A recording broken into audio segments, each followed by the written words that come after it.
दोस्तों, एक बस है जो देर रात सवारियों को उठाती है।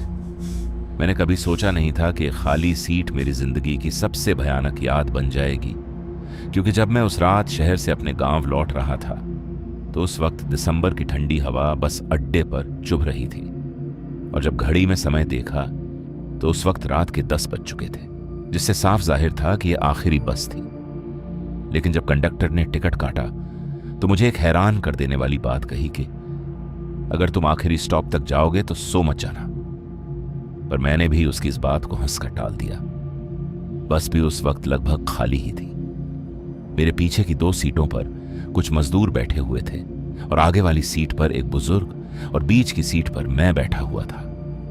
लेकिन मेरे ठीक सामने वाली खिड़की के पास एक सीट खाली थी जिस पर एक हल्की धूल जमी थी। उसे देखकर ऐसा लग रहा था कि जैसे दिन भर किसी ने उसे छुआ ही ना हो। अभी मैं उस खिड़की के शीशे को ही निहार रहा था कि तभी बस भी धीरे धीरे चल पड़ी। और जैसे ही बस चली कि तभी इंजन की घरघराहट और बाहर से आती ठंडी हवा ने आपस में मिलकर एक अजीब सा सन्नाटा बनाकर रख दिया। तभी कुछ देर के बाद पहला बस स्टॉप आया जहां पर बस रुकी। लेकिन उस बस स्टॉप से बस में कोई चढ़ा नहीं। पर तभी कंडक्टर ने दरवाजा बंद किया और बस आगे बढ़ गई। फिर मैंने यूं ही नजर उठाकर सामने की सीट देखी तो मेरा दिल एकदम से धड़क गया, क्योंकि वह सीट पूरी तरह से साफ थी। ना कोई धूल, ना कोई गंदगी, मानो जैसे किसी ने अभी अभी बैठकर उसे साफ कर दिया हो। लेकिन इस वक्त उस सीट पर कोई नहीं था। यह सब देखते हुए मैंने खुद को समझाया कि शायद बस के हिलने से धूल खिसक गई होगी और ऐसी छोटी बातों पर डरना बेवकूफी है। इसलिए तभी मैं अपना फोन निकालकर फोन चलाने लगा। लेकिन पता नहीं क्यों उस वक्त मेरे फोन से नेटवर्क गायब हो चुका था। और जब बाहर झांका तो बाहर भी अंधेरा और घना हो चुका था। और तो और सड़क पर दूर दूर तक कोई गाड़ी तक दिखाई नहीं दे रही थी। तभी बस की चाल धीमी हुई और बस एक और बस स्टॉप पर जाकर रुक गई। लेकिन इस बार बस थोड़ी देर तक रुकी रही। मैं अपनी सीट पर बैठा सुन रहा था कि बाहर कुछ कुत्ते भौंक रहे हैं और दूर कहीं मंदिर की 1 घंटी की आवाज भी सुनाई दे रही थी।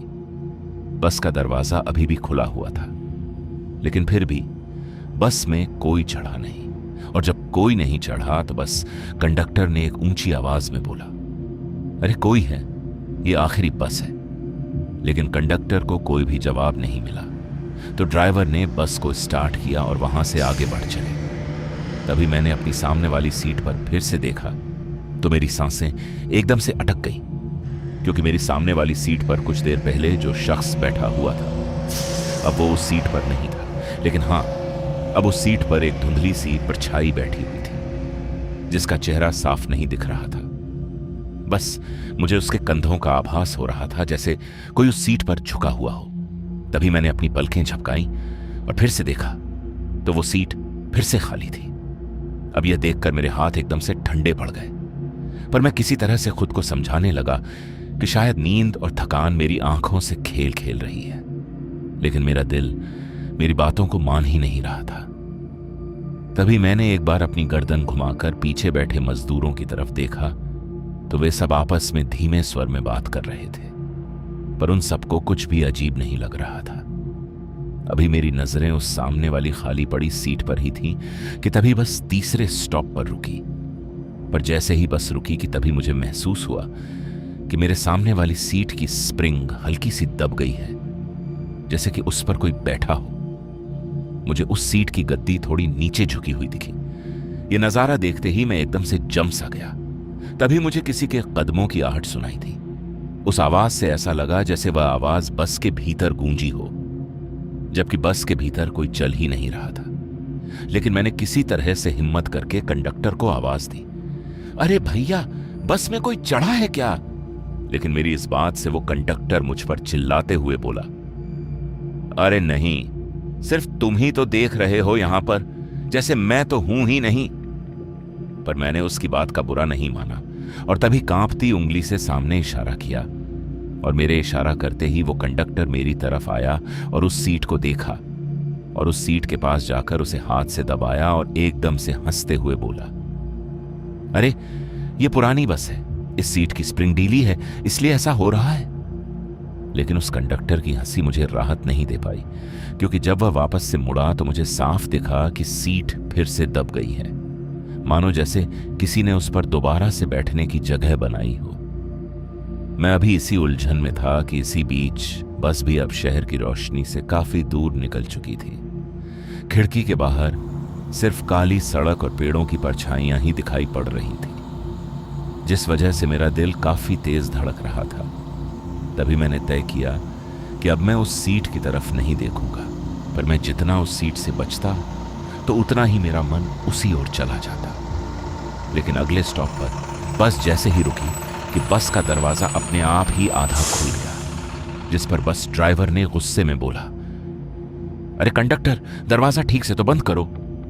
आवाज सुनते ही कंडक्टर भी अपनी सीट से उठ गया, पर जैसे ही वह दरवाजे के पास गया तो उसी पल मुझे लगा कि सामने वाली सीट पर फिर से कोई बैठा है। और जब मैंने उसे और ध्यान से देखा तो वह एक औरत थी जिसके बाल भीगे हुए थे और चेहरा झुका हुआ था।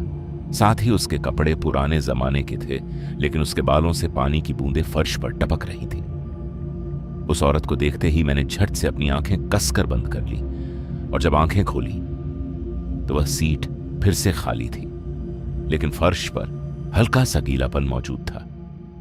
तभी मैंने धीरे से पीछे मुड़कर देखा तो पीछे बैठे मजदूर अब चुपचाप से बैठे हुए थे, लेकिन उनमें से एक मजदूर मुझे घूर रहा था, और घूरते हुए उसने जो बोला वो बहुत ही भयानक था। दरअसल उसने कहा कि वो सीट हर स्टॉप पर भरती है। अब यह सुनते ही मेरे रोंगटे खड़े हो गए। तभी उसने आगे बताया कि 3 महीने पहले इसी बस में एक लड़की चढ़ी थी। वो रात का समय था। कहते हैं कि वह रात में अपने घर जा रही थी, लेकिन वह लड़की बीच रास्ते में कहीं उतर गई। मगर यह कहते उस मजदूर की आवाज धीमी पड़ गई थी। ऐसा लग रहा था जैसे कि वह मजदूर कोई राज खोल रहा हो। अभी पहला मजदूर चुप ही हुआ था कि तभी दूसरा मजदूर बोल पड़ा, ड्राइवर कहता है कि उसने उस लड़की को उतारा ही नहीं, पर सुबह सड़क के किनारे उसकी लाश मिली थी। अभी उस मजदूर ने अपनी बात ही खत्म की थी कि तभी बस के अंदर सन्नाटा और भी गहरा हो गया, यहां तक कि इंजन की आवाज भी भारी लगने लगी। तभी मेरी नजर सामने की तरफ गई तो इस बार वह औरत बिल्कुल साफ दिख रही थी। उसके गीले बालों से पानी टपक रहा था, उसका चेहरा पीला था और उसकी आंखें बंद थीं। ऐसा लग रहा था जैसे कि वह किसी का इंतजार कर रही हो। पर अचानक से उस औरत ने धीरे से अपना सिर उठाया तो उसकी आंखें पूरी तरह से काली थी, और उन्हीं काली आंखों से जब उसने सीधे मेरी तरफ देखा तो मेरा तो शरीर पूरा सुन्न पड़ गया। तभी बस झटके से आगे बढ़ी, पर मैं अपनी सीट के हैंडल को कसकर पकड़े बैठा रहा। और जब मैंने उस सीट के सामने फिर से देखा तो अब वो औरत फिर से गायब थी, लेकिन अब मुझे महसूस हो रहा था कि अब वह पूरी बस में घूम रही है। लिहाजन तभी ड्राइवर ने अचानक से ब्रेक लगा दिया, और जब मैंने सामने देखा तो सामने सड़क पर धुंध छा गई थी। वो धुंध इतनी घनी थी कि हेडलाइट भी बेअसर लग रही थी। तभी खिड़कियों से ठंडी हवा भीतर आने लगी, और जैसे ही वह ठंडी हवा भीतर घुसी कि तभी कंडक्टर ने कुछ मंत्र जैसा बोला। उस कंडक्टर को ऐसा करता देख मुझसे रहा नहीं गया, और तभी मैंने हिम्मत करके आखिर में पूछ ही लिया, अरे भाई साहब, क्या ये रोज होता है? मेरे यह कहते ही ड्राइवर ने शीशे में मेरी तरफ देखा तो मैंने देखा कि उसकी आंखों में डर था, और उन्हें डरी हुई आंखों से बोला, हर रात तो नहीं, लेकिन जब भी बस में कोई अकेला सफर करता है तब यह सब होता है। अब सच कहूं तो उस वक्त मेरे अंदर की रूह तक कांप गई थी, जिस वजह से मेरे हाथ से फोन नीचे गिर पड़ा, क्योंकि उस रात में बस में अकेला था, जो उस बस में बैठकर अपने स्टॉप तक जा रहा था। अभी मैं बस में डरा सहमा अपने आप को ही संभाल रहा था कि तभी बस फिर से एक सुनसान मोड़ पर रुकी, और जहां पर बस रुकी थी वहां पर कोई भी स्टॉप नहीं था, लेकिन फिर भी बस का दरवाजा खुला। लेकिन मैं यह देखकर हैरान था कि यहां पर तो कोई है ही नहीं, तो इस बस का दरवाजा आखिर क्यों और किसके लिए खुला है? अभी मेरे मन में यह विचार आया ही था कि तभी मेरी नजर उस सीट की तरफ गई जिसे मैं पूरे सफर में देखता आया हूं, और इस बार मैंने उसे साफ साफ देखा। वो औरत उस सीट से उठी और उस दरवाजे की तरफ चलने लगी। उसके कदमों की आवाज पूरी बस में गूंज रही थी। पर जैसे ही वो औरत उतरी कि उतरते वक्त उस औरत ने मेरी तरफ देखा और एक हल्की सी मुस्कान दी और मुस्कुराते हुए उसके होठों से पानी टपकने लगा। लेकिन जैसे ही वो उतरी कि तभी बस का दरवाजा भी बंद हो गया। पर जैसे ही वो औरत उतरी कि तभी मैंने एक राहत की सांस ली। लेकिन जैसे ही वह आगे बढ़ी तो मैंने महसूस किया कि मेरे बगल वाली सीट पर अब कोई बैठ गया है, और ऐसा महसूस होते ही मैंने धीरे से अपनी गर्दन घुमाई तो वो वही औरत थी जिसे देखते मैं एक बार फिर घबरा गया और मेरी सांसें ऊपर नीचे होने लगी। तभी उस औरत ने धीरे से फुसफुसाकर बोला, तुम आखिरी स्टॉप तक जाओगे ना? उसकी आवाज सुनते ही मेरी चीख गले में अटक गई। ऐसा लग रहा था जैसे कि बाकी के लोग जैसे उसे देख ही नहीं पा रहे थे। कंडक्टर भी अपनी सीट पर बैठे हुए टिकट गिन रहा था और बस ड्राइवर सामने सड़क पर ध्यान दे रहा था। तभी उस महिला ने अपना ठंडा हाथ मेरी कलाई पर रख दिया। उस महिला की पकड़ एकदम बर्फ जैसी थी और मेरी कलाई पकड़ते हुए बोली, आप मुझे मेरे घर छोड़ देंगे? डर इस कदर था कि मैं कुछ बोल ही नहीं पाया। बस मेरा सिर हिल गया। बस का आखिरी स्टॉप नजदीक आ रहा था और वहीं मेरा गांव था। लेकिन मैं उस रात डर रहा था कि कहीं मेरा यह सफर यहीं बस में ही ना खत्म हो जाए। और जैसे ही बस स्टॉप आया कि तभी बस रुक गई और बस के रुकते ही कंडक्टर ने कहा कि आखिरी बस स्टॉप आ गया है। और जैसे ही कंडक्टर ने यह कहा तो मैं खड़ा हुआ कि तभी वह औरत भी मेरे साथ खड़ी हो गई। लेकिन जैसे ही मैंने दरवाजे से बाहर कदम रखा और पीछे बस के भीतर मुड़कर देखा तो बस में अब कोई भी नहीं था। साथ ही वह ड्राइवर और कंडक्टर भी गायब थे। वो सड़क सुनसान थी, लेकिन मुझे मेरा गांव दूर दिखाई दे रहा था। तभी मैंने तेज कदमों से चलना शुरू किया, लेकिन वह मेरे साथ चल रही थी, यानी कि मेरे कदमों के साथ एक और कदमों की आवाज मिल रही थी। तभी मैंने धीमी आवाज में पूछा, अच्छा तो तुम्हारा घर कहां पर है?